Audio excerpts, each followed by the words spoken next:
Narsingi police అధికారులకి అదేవిధంగా commissioner గారికి డీజీ గారికి నేను ఒక్క మాట అడగాలనుకుంటున్నా. జానీ భాషా మాస్టర్ని ఎప్పుడు అరెస్ట్ చేస్తారు? ఒక మహిళకి ఆయన ఏ విధంగా టార్చర్ చేసిండు, ఆమె జూనియర్ కోరియోగ్రఫీకి ఏ విధంగా ఆయన ఇబ్బంది పెట్టిండు, ఇవాళ తెలంగాణ ఆంధ్ర ప్రజలు పోలీస్ వైపు చూస్తున్నారు.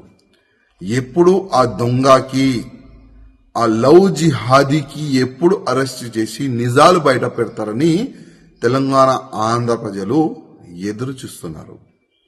అదేవిధంగా నేను పోలీస్ అధికారులకి రిక్వెస్ట్ చేస్తున్నా, ఇవాళ లేకపోతే రేపు ఆయన అరెస్ట్ అయిన తర్వాత ఈ ఒక్క అమ్మాయి నుంచి కాదు, ఇంకా ఎన్ని అమ్మాయిలకి నా ఇబ్బంది పెట్టిండు, ఎన్ని అమ్మాయిలకి కన్వర్ట్ అయిపోండి అని ఆఫర్ ఇచ్చిండు, అది కూడా ప్రజలు ముందు పెట్టాలని నేను పోలీస్ అధికారులకి రిక్వెస్ట్ చేస్తున్నా.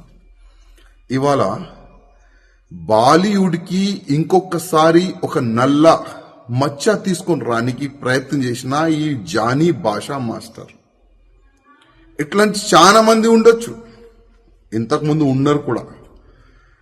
ఈ ఫిల్మ్ ఇండస్ట్రీలో పని చేయడానికి వచ్చే వాళ్ళకి కానీ, ఈ జూనియర్ ఆర్టిస్ట్కి కానీ చాలా వరకు ఇబ్బందులు గతంలో కూడా పెట్టినారు. కానీ నేను బాలీవుడ్ ప్యానల్కి, బాలీవుడ్ ఇండస్ట్రీ అధికారులకి మరీ రిక్వెస్ట్ చేస్తున్నా, కొద్దిగా మన బాలీవుడ్ని క్లీన్ చేయడానికి కొద్దిగా మీరు స్టిక్ ఉండాలి.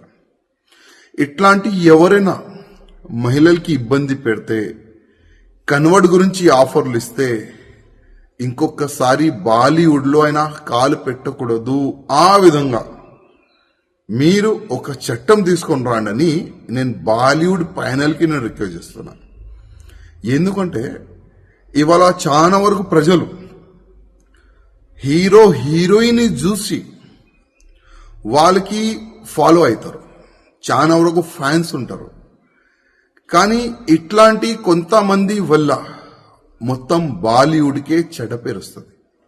అందుకోసం నేను బాలీవుడ్ ప్యానల్కి రిక్వెస్ట్ చేస్తున్నా, కొద్దిగా మీరు స్టిక్గా యాక్షన్ కూడా తీసుకోవాలని నేను రిక్వెస్ట్ చేస్తున్నా. అదేవిధంగా పోలీస్ అధికారులకి రిక్వెస్ట్ చేస్తున్నా, ఈ జానీ మాస్టర్ ఒకవేళ దొరికితే మీరు ఇంటర్కేషన్ చేయాలి.